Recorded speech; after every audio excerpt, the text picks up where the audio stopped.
Et après les Américains, les Russes, la Russie touchée au portefeuille, la crise ukrainienne et les sanctions occidentales qu'elle entraîne font mal à Moscou. Bonjour Nicolas Barré. Bonjour Thomas. La chute des prix du pétrole a encore aggravé la situation. Bref, le Kremlin s'inquiète et voilà l'économie russe que l'on dit au bord de l'effondrement. Alors exactement, oui, vous voyez la couverture de The Economist, je trouve, résume très bien la situation. Vous voyez un ours qui avance sur la neige en laissant des traces de sang et avec ce titre, l'économie russe blessée. Alors effectivement, Poutine incarne la Russie, du moins il le pense, et la Russie, sa Russie est blessée, et donc lui-même se sent blessé. Il est donc un peu dangereux et imprévisible, on le voit en ce moment sur la scène internationale.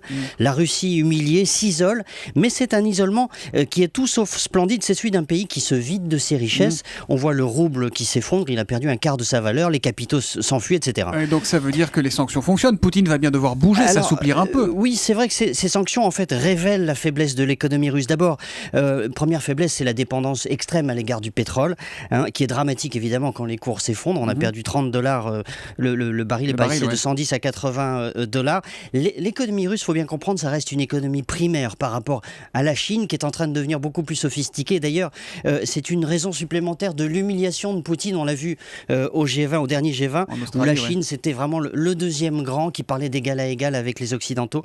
Et puis la Russie qui se tenait à l'écart, qui était un peu boudeuse, etc. Puis l'autre... Première faiblesse, le pétrole. Voilà, la deuxième. L'autre faiblesse, c'est l'endettement. Les entreprises russes sont très endettées. Elles vont devoir refinancer leurs prêts. Et il faut reconnaître que les prêteurs ne se bousculent pas au portillon en ce moment. Est-ce que ça peut menacer le régime de Poutine? Est-ce que ça peut le fragiliser, voire le faire tomber? C'est vrai que le Kremlin adore voir des complots partout. Ils accusent l'Occident de vouloir un changement de régime. Ils en jouent d'ailleurs en politique intérieure. Exactement. Seul contre le reste du monde. C'est évidemment un peu ridicule. C'est vrai que dans les années 80, et ça on s'en souvient à Moscou, la baisse du prix du pétrole avait favorisé la perestroïka et donc finalement la chute de l'empire dont Poutine ne s'est d'ailleurs jamais remis. Mais nous n'en sommes pas là aujourd'hui. Certes, la Russie est vulnérable, son économie est affaiblie, mais le contrôle du pouvoir par Poutine reste intact et c'est bien ce qui rend la situation si tendue aujourd'hui et si imprévisible. L'édito écho de Nicolas Barré, directeur de la rédaction des Échos, c'est tous les matins à 8h10 sur Europe 1. Demain Nicolas. À demain.